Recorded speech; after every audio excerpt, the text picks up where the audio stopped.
years ago, this was a hardwood stand from here for a half a mile, and now there's nothing.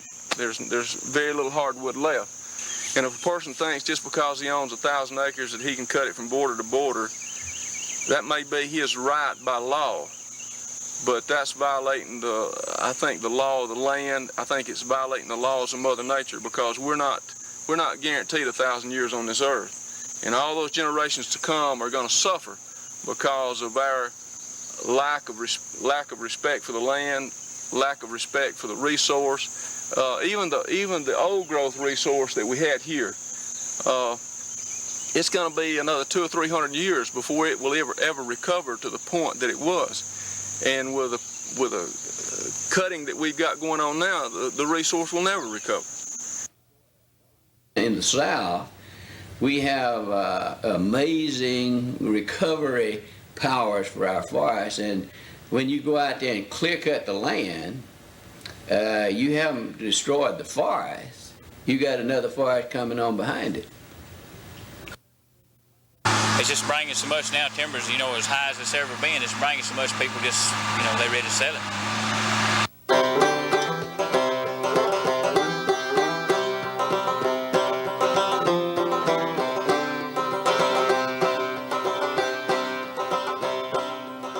The large corporations that have really been almost totally excluded from the national forests in the Pacific Northwest are going to be economic survivors. I mean, their stockholders, their employees, depend on them to survive. And so they look for new sources of the same material that they would have received from the national forest lands in the Pacific Northwest. And a logical place to go is where the timber is, where the trees are. And the South is a very, has a very, very large forest resource base. A lot of this ground around here was never meant to be cut. I mean, once you cut it, there's nothing left. Post oak rocks and thistles, that's it. Our creeks are filled up already with the sediment from the mines. And now to strip off what we have left and expect it to not do any damage is not realistic. To me, they're raping areas of the Delta. They're just totally stripping them. Leave one tree every 100 acres or so. They'll cut 40 or 50 acres out and leave a tree in the middle of it. Sometimes they don't leave a tree in the middle of it. And it's just too beautiful a place to spoil like this. The land's just devastated. There's nothing left. It's gone. It's stumps and there's a lot of browse out there and weeds. The trees have been run over. They don't even take time. They're in there to clear cut it, and they're not worried about leaving anything for the future. They just gonna want to get it out of there and clean it up. It's barren. It's a mess. This county just didn't have a muddy stream in it. Now it's being filled up. My daughter came in here from Colorado. Place where we used to go swimming. Said, Daddy, I want to go down the old swimming hole. I want to show myself. Well, we went down there. I said, well, really, don't think you ought to go. She said, why? I said, well, it kind of doesn't look like it used to look. And we went down there, and she cried. She could walk in the old swimming hole. Where did the gravel come from? Well, look up there, honey. See all this stuff been cut over here? You see this deep gulch coming up here where the skid has been running up and down? I said, they came up there, but the pup people tell me that no gravel come out of that at all. It's my figment of imagination. But here it is, a creek full of gravel. I do believe that if something like that starts here, I do believe there will be action taken to stop such a thing. I believe that, because I don't believe that they can just come in here and rape our mountains, our natural resources. In this area, that's all we have left. That's all we have left. We're not going to stand still for these timber industries to come in and destroy what's left of our heritage.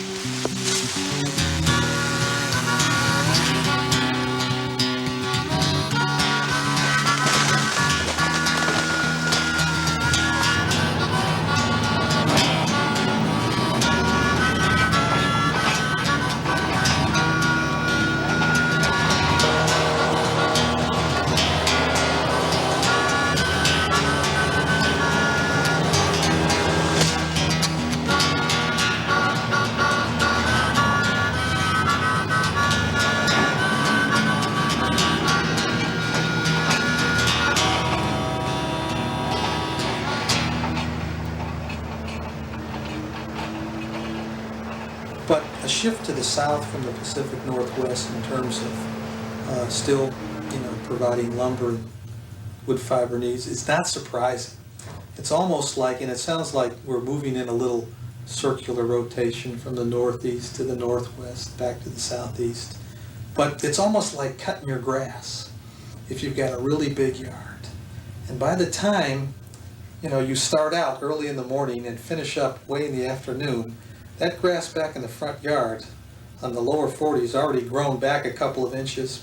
I think that's what you see in forests of the United States over the past 500 years. In the eastern hardwoods, we're just now reaching the age where they become useful for things. People are just starting to say, hey, those trees, we could make some money out of these. Up until now, they were just kind of growing back. So I think it's natural that you get all of these renewed interest of corporations who had previously put their money elsewhere where they could turn a bigger profit. All of a sudden, as in certain places, they said, well, look, we could invest in eastern Kentucky or eastern Tennessee, and we could pay off our investment in 10 years and make a profit for 10 more years and then clear out.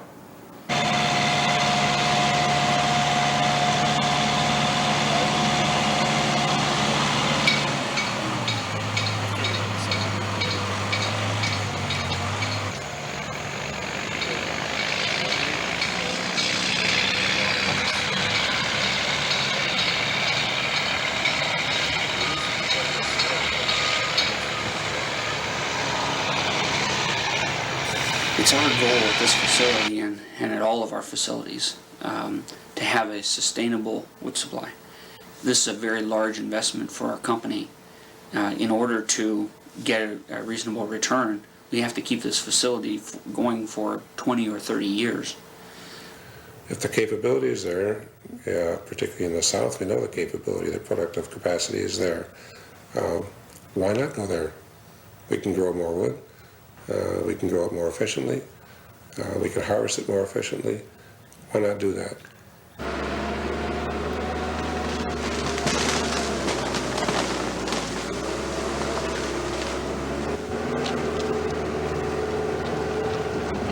We came in between 1880 and 1920 here and totally cut this forest, and the big industries moved towards the Pacific Northwest. The problem came to a head in the Pacific Northwest with the spotted owl when they cut the last good stands of timber. The timber industry knew all along that when they got through cutting in the Pacific Northwest that these forests were going to be coming up. Technologies have developed where now we can use these hardwoods for paper products. We once couldn't do that. These forests, in the view of the timber industry, is ripe for harvesting, just like a crop. And we can't do that anymore. We can't look at forests as a crop. We've got to look at it as a part of the landscape whose health is very tied to our own health as a human species. Forests don't just provide wood products. They provide clean water, they provide clean air, they provide recreation. And for years, all we've looked at forest as being a crop.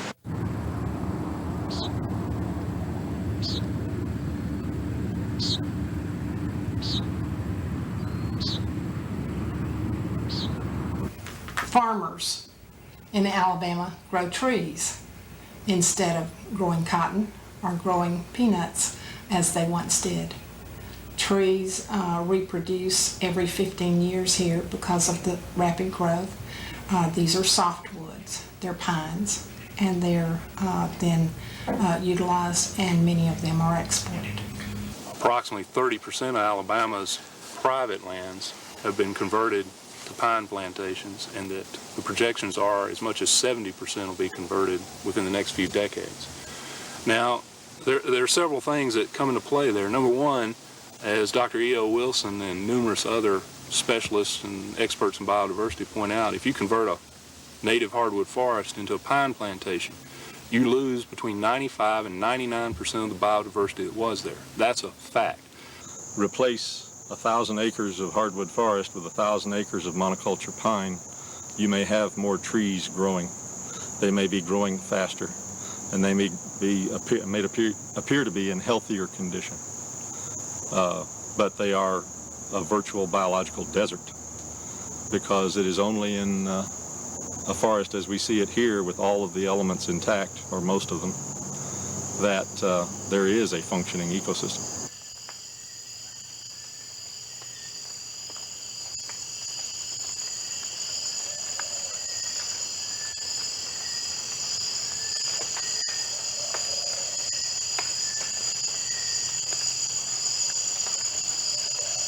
When you cut trees in Alabama, nature is going to be trying to put hardwood back on it. Wherever it is, upland, lowland, or whatever, nature is going to be trying to put hardwood trees back on.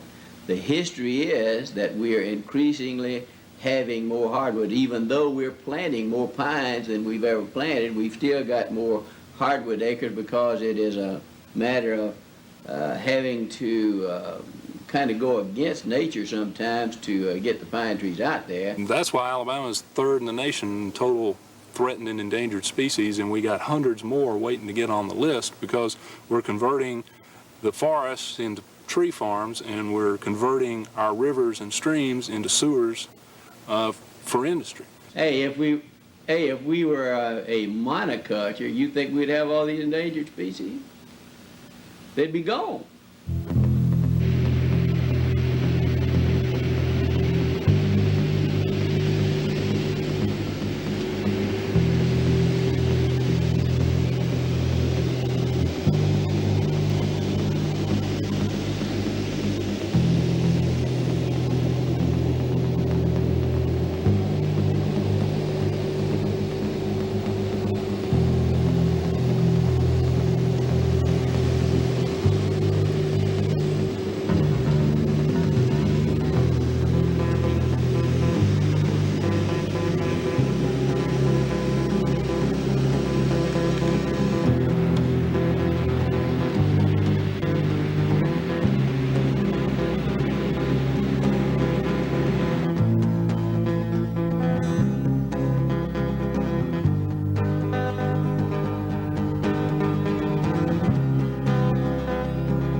Virtually all of our eastern forest is a second and third growth forest.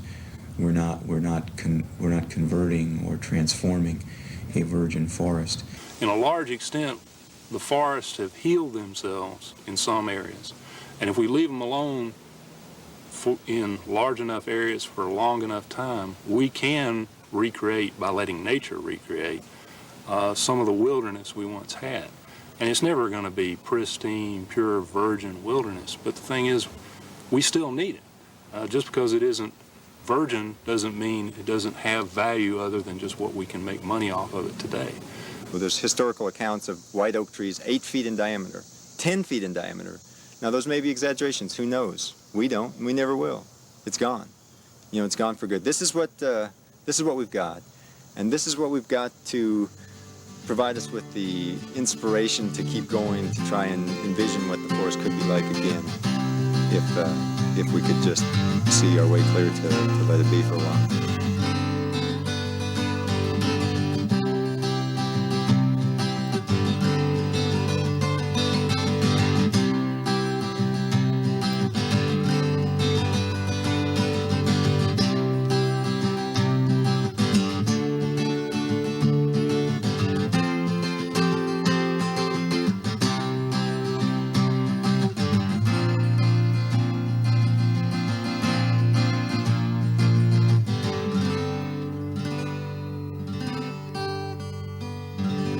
The South is one of the areas of the country where a whole lot of agricultural land has converted to timber in the last 70 years, since the 1920s.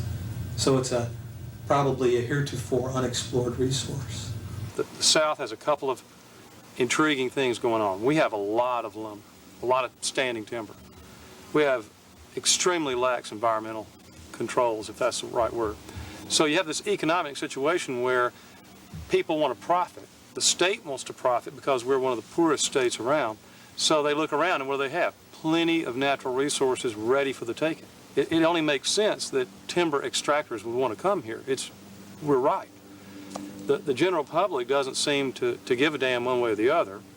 In fact, Alabama's ex-governor, Guy Hunt, aggressively pursued chip mills to come here.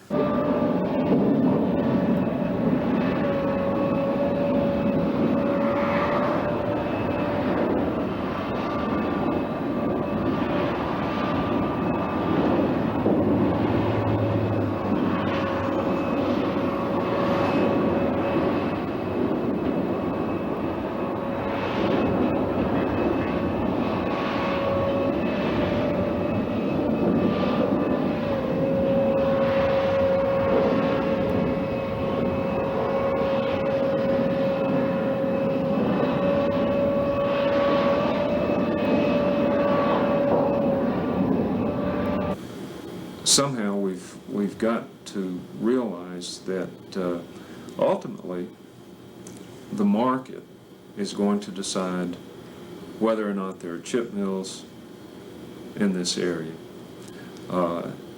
This area has time on its side for a little while because of the fact that harvest rates are as low as they are right now. The trees are growing faster than they're being cut right now. But that's the very reason, that combined with the very low prices of timber in this region, that it's very attractive to the forest industry. They are going to be coming.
We spend a lot of time and a lot of energy and a lot of money promoting Chattanooga and the greater Chattanooga area as a place that people can come to for scenic beauty. We have mountains, we've got a river, we've got lakes. I mean, it really is a remarkably beautiful place.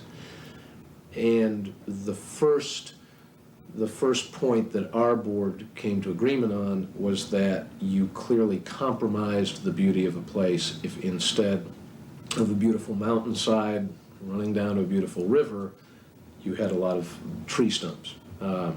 So we felt we could take a legitimate stand on the issue of visual impact, and that clear cutting by and large is something that has an adverse impact on the visual appeal of an area.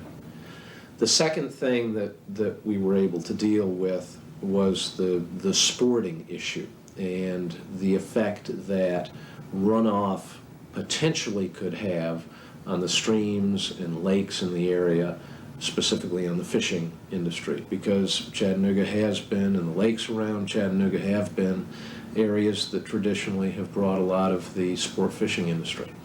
So with those two areas of consensus, we were able to say, when this industry and the people who represent this industry look at those two issues, we feel that the chip mills are something that we should take a stand against. What exactly is a chip mill? What benefits does it have? You know, it has zero benefits, really, as far as I'm concerned. You know, 6 to 8 jobs. It's a come in, take the resource, and leave.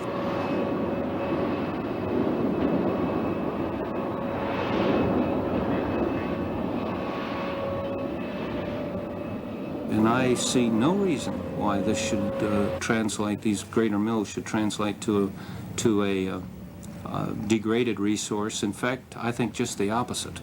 These mills are going to be the key to a better environment. Indeed, nothing else has led to better environmental quality anywhere in the world than a good, sound economic pace.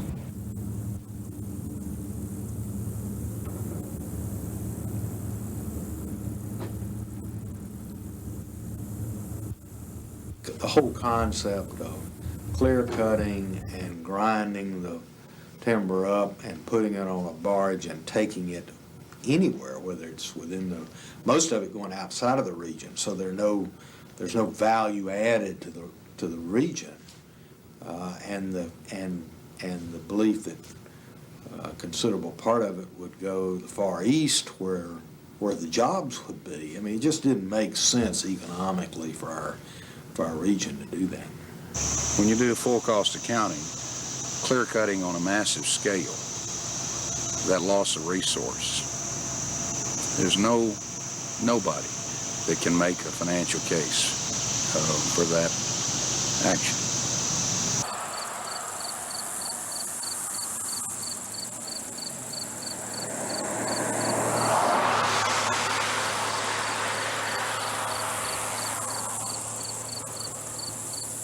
You know, being in the retail business, I'm definitely for progress and more people coming into my store. But if you just hire 10 people maybe, and they leave the valley in 3 years, what have we got? You know, how do we know that this can stay here and sustain? You know, it just may be a fly-by-night thing for 4 or 5 years and they're gone. And then our valley and our mountains are left like, you know, like we've seen in other places. Turn it up.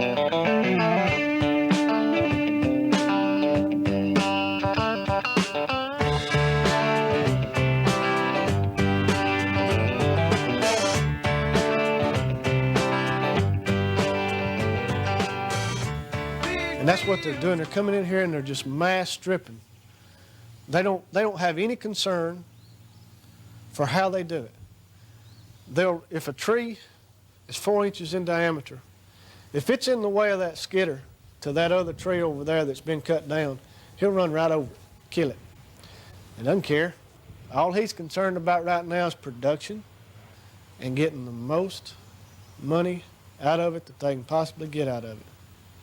Now, the paper mills run the price up to where your small sawmills can't afford to pay for it.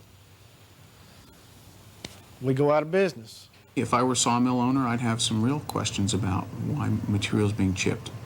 And if I were processing chips, I think I'd be concerned about competition for high-quality hardwoods. It's a shame to see high-quality material chipped, but if that's the only market that exists, then usually the market will dictate what kind of products are produced. At the present rate, I've told my son, who runs and owns this mill here, that he's going to have to find himself something else to do. You're going to have to get into something else. He said, well, why? I said, well, it won't be anything here to cut, you know.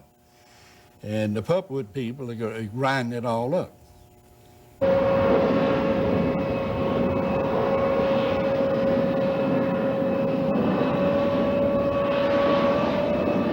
In the kind of business that we're in, the hardwood saw timber business, and actually what follows the hardwood saw timber business, i.e. kitchen cabinet manufacturers, furniture manufacturers, it's very, very labor intensive. It is those jobs, downstream jobs, that get totally eliminated if you cut out all of the raw material out of which you would make cabinets, furniture, and the like. We'd rather handle saw timber, easier to handle, bigger stuff, you know. But there's just not a whole lot left. What's that? We can cut. Well, used to people would sell their timber something like they would cut it down to a certain diameter, like a 10 or 12 inch stump. And then in 10 or 12 years, you go back and cut it again. But now all these people went just clear cutting their land, and there's just not timber left like there was. It's more or less like 20, 25-year-old stuff, and it's just more cut.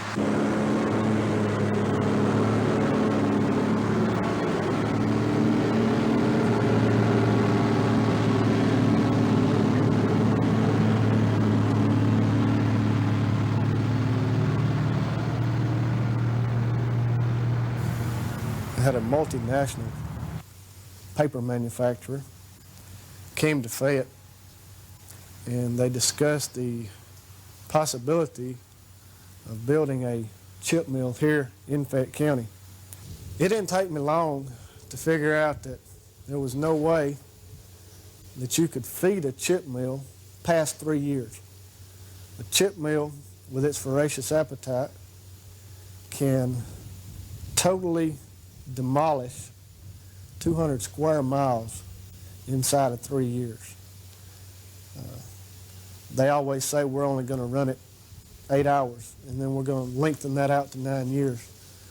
But it was discussed with me to run it 24 hours a day, 6 days a week, and on the 7th day, we would do maintenance to make sure that we could run another 6 days. And I was told that for me to put my profit in there, that would be fine, that in 3 years, we would close down the chip mill and sell it for scrap metal. And that would be after 3 years of running it 24 hours a day. That's about all that'd be left of it.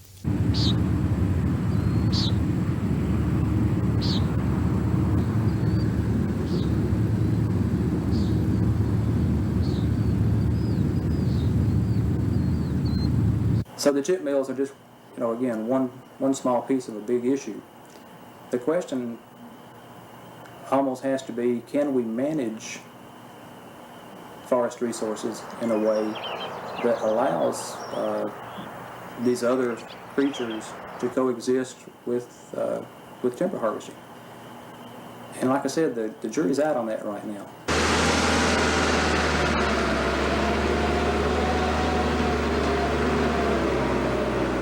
The estimate is that perhaps as much as 2/3 of the forest in this region is of substandard quality. Now, we can view that largely in terms of its commercial value for timber, but also for wildlife purposes and things like that. Now, they do provide a very strong wildlife benefit, but they're not as productive as healthy trees would be for mass production and so forth. The timber resource in our area is characterized by the forest industry folks as low grade in general, and from a wildlife perspective, we don't share that particular characterization. They're interested in wood as a fiber resource, and that's kind of where their interest stops. There has been no market heretofore for those lower grade trees, and there is a shrinking supply of these higher grade trees. The chip mills don't care whether the tree is straight or not, because they're chipping those trees for paper production. So that's one of the reasons that they were attracted to this area, is that there is this abundance of these lower grade trees. The benefit to the forest would be in creating a market for those lower quality trees, and giving the forest a chance to replenish itself in certain areas, so that healthier, straighter, stronger trees could grow back in its place. Right now, there's 4 pulpwood trucks sitting up here. Maybe 1 or 2 of the trees have a hole in them that is as straight as an arrow. And they're heading out of here. I don't know how many trucks are going out a day. I didn't know there was that much timber in this county. I'll be just plumb honest with you. But they're going out of here by the hundreds every day. Well, I'm telling you, we've got high-graded forests up there in that vicinity that need a market for those trees, because they are slow-growing, low-quality, what's left kind of tree. And it's like saying that if you provide a market, then people are going to go out there and destroy their forests. That's bull. That's not so. Folks, for all these years, they still going to have their values, and they're going to still be concerned about the environment, but they're going to have another tool. And so I'm saying chip mills make for healthier forests.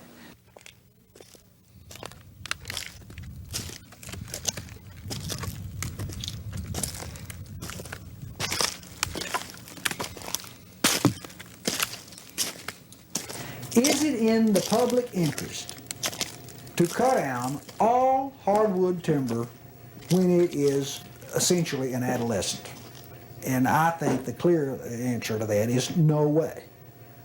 The amazing thing is, the best way in my history, in my recollection, to regenerate hardwoods is to go out there and cut it all the way back to the dirt and let the stand regenerate itself, and then the quality trees will dominate the site. The worst thing you can possibly do is cut them down trying to get at the stuff that's of value right now to the timber markets. And in the East, our real issue is restoration. And that certainly doesn't mean doing the same thing we did the first time around and cutting it all down. You look at places like Big Ivy that have either never been cut or they've been cut so lightly that it hasn't disturbed the natural state of the forests enough. And you see a tremendous diversity in our few remaining patches of old growth, especially on the rich sites, the cove sites. And, you know, to me that says that there's a cumulative loss of diversity across much of this second growth landscape, and the prescription for restoring it is not clear-cutting it. Now, anything can be overdone, you see, but I'm saying that what the landowner is going to manage in his own, not in his own self-interest. And so the markets are one of the best things going for being able to manage forest.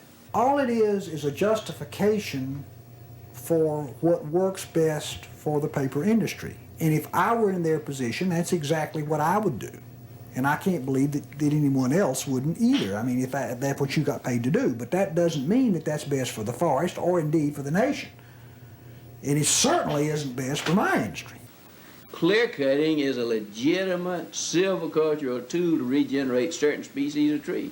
People need to get used to the idea of seeing clear-cut areas because what right do you have to drive by my land and not see where I've cut my trees?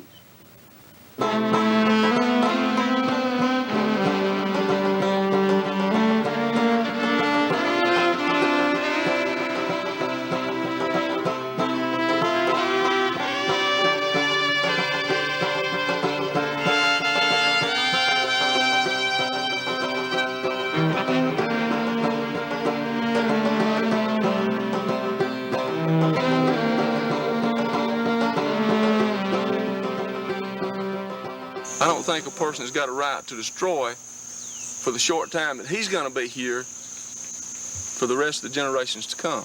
I don't think a person has got that right. All property in this country is held under the implied obligation that the owner's use of it shall not be injurious to the community. And so we are obliged as good landowners, good neighbors, and good citizens to take care not to damage our neighbors, to cause them damage, to cause their property damage. So yes, we have rights, but we also have responsibilities that go along with those rights of ownership. So obviously you can't do anything you want with your land. The real question is, do you have an obligation to do the right thing with your land? And that's up in the air. Frankly, Americans don't want to deal with that issue.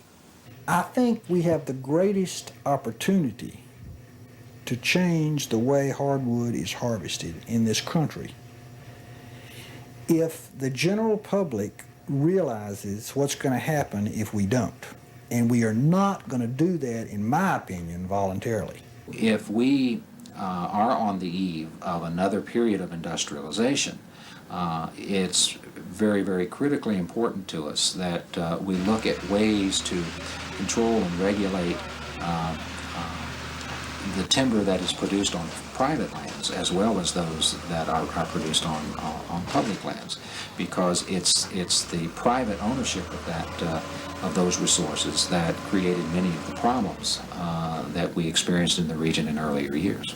Well, I would say that we ought to go back and look at what's worked for us to this point and get away from this regulatory mentality that seems to be the first jerk by government anymore to solve any problem. I have 100 acres. I live in this forest. Somebody upstream from me destroys the land, and all the silt and stuff comes down and fills up my stream, fills in my fishing hose, or wipes out some species of wildlife that lives there. That impacts me. As far as I'm concerned, you can swing your arms around all you want to, but your freedom ends where my nose begins. And I am concerned about the fact that it seems to me that we've come to the place in this country where regulations are the answer just about to anything. And I am concerned that government is increasingly trying to control the affairs of its citizens. And I see us as moving in the direction of central control with its consequences as the Soviet Union is moving away from this failed system. We need to kind of wake up and understand that what we've got, this free enterprise system and this free market system and these private ownership, that's a great system. And we need to protect and enhance it, not regulate it, you know? All they're worried about is the fast buck. Let's make the fast dollar. Let's don't make it long dollar. Let's make it fast dollar. Let's chip these trees up. Let's just mutilate them, chip them, and send them overseas. Now, it's heartrending to see on TV these logs going out and a family standing there watching these American jobs shipped overseas. I understand that. At the same time, it's heartwarming when you look at the quality of those logs and realize that somebody else somewhere in the world can make something out of this wood and better than we can. The dynamic is an age-old one. If you ship your raw materials and sell them cheaply and buy back finished products dearly, you are undermining your jobs structure, you're undermining the wage scale of the jobs that you have remaining, and ultimately you undermine your ability to be a self-reliant economy. Yes, if it wasn't for this sawmill doings and all, we'd be hurting in little places like Belfield. Sure would. And like I say, this sawmill, if it wasn't for it, all these chip trucks wouldn't be running. And so it's a good thing we've got it here. And around here, people are poor and they have to cut corners, and they're going to get the timber out as quickly as they can and try to maximize the profit and try to maximize the money that they're making, which is not very much at this point. People really believe in putting back trees as quickly as they take them out. They know that a healthy forest is a profitable forest for them. Look at it this way. We own 5 acres right here, and chip mill number 5 comes and says, I'll buy all your timber at a good price. What are you supposed to do? The guys in North Alabama are facing this question, and they're saying, I hadn't seen that much money in a long time. If you're broke and a guy offers you a lot of money, what are you going to do? I mean, it really is a fundamental question. It isn't illegal to sell the trees. In fact, Alabama society would encourage him to profit. Profit's very big down here. So these guys are kind of stuck. What are they supposed to do? Say, no, I'm not going to sell you my 5 acres? I don't know. I mean, really, what you're raising is, these questions are not environmental. They go much deeper into the fabric of society. Should we be a capitalist system? Maybe that's what you asked. Should we be consumers? Should we have a country that worships the accumulation of wealth? That's what capitalism is. Ism, the way of wealth. Should we be a nation of consumerism, the worship of accumulating and consuming? I think those are fundamental questions that, frankly, I'm not sure that we should be a capitalist system. I don't like communism worth a damn either. But somewhere we have obviously screwed up because we're destroying America.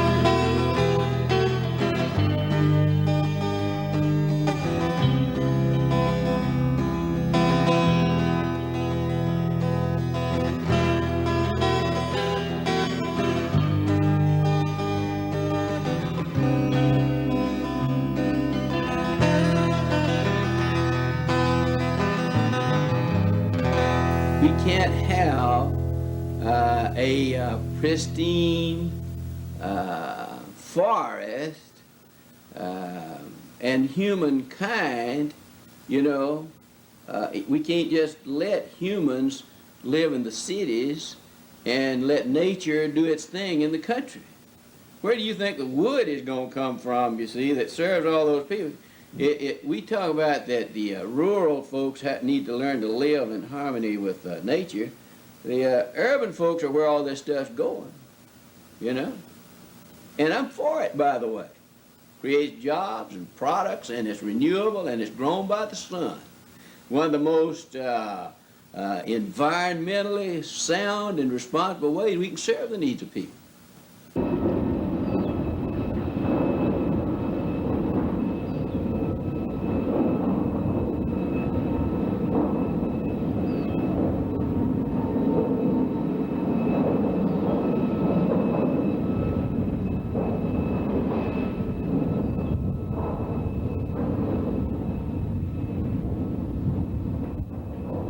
They're going to totally eliminate, probably in some areas, all the hardwoods that exist. I mean, there is a limited resource of hardwoods, and until people understand that just because you got 2,000 acres right here that's been clear cut, you're not going to have the hardwood stand here for another 200 years. And to me, that's a limited resource. If you could say within 10 years I have another, I'd say that's a renewable resource, a short-term renewable. You're talking about long-term. You're talking about 2 or 3 or 4 or 5 generations before even though it's renewable, before it will be renewed to the point that you can go in and do the same. So chip mills are going to just add to the depletion of the resource here in the southeast, and they're going to contribute to the devastation of the southeastern forest in the state of Alabama. Forest technology, harvesting technology, manufacturing technology is changing all the time. We've become more efficient in that technology, so we're getting more out of the resource than ever before. There doesn't seem to be right now an immediate limit on the availability of wood fiber.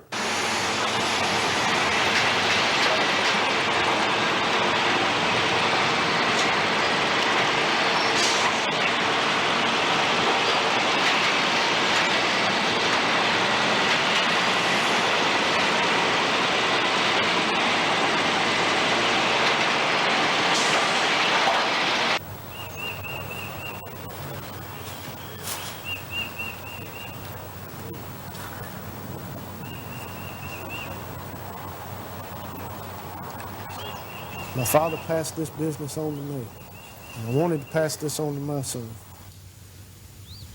But you can look around here right now, and there's not even timber left to pass on. I'd love to be running this mill right now today, but with what I've seen, I'll leave it sitting right here until we do something about it. Because I don't want to go down in history. I don't want them to say, I don't want to be labeled as one of those people who totally cut all the timber and made us into a barren wasteland. I'll go on with my conscience like it is. In my lifetime, I have seen species dwindle to basic populations that are just barely hanging on. And instead of talking about how can we get timber and focusing on so much the timber issue, it's got to shift. How are we going to protect the forest that's left? That should be first. It's not to say that timber can't be a byproduct of that process, but our first priority has got to be to save a native forest that's being threatened at a rate that's astonishing.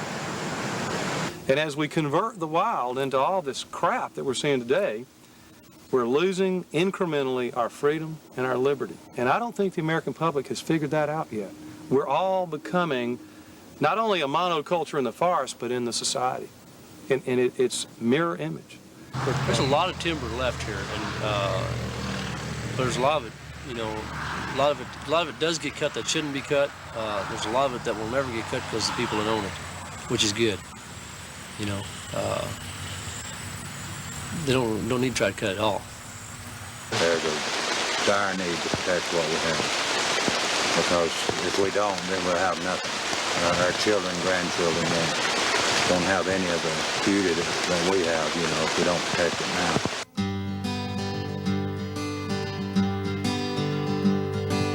If I was a bigger man, I'd take this thing to you. Loan me a moment and I'd play for you my tune. Oh, it was handed down to me, but I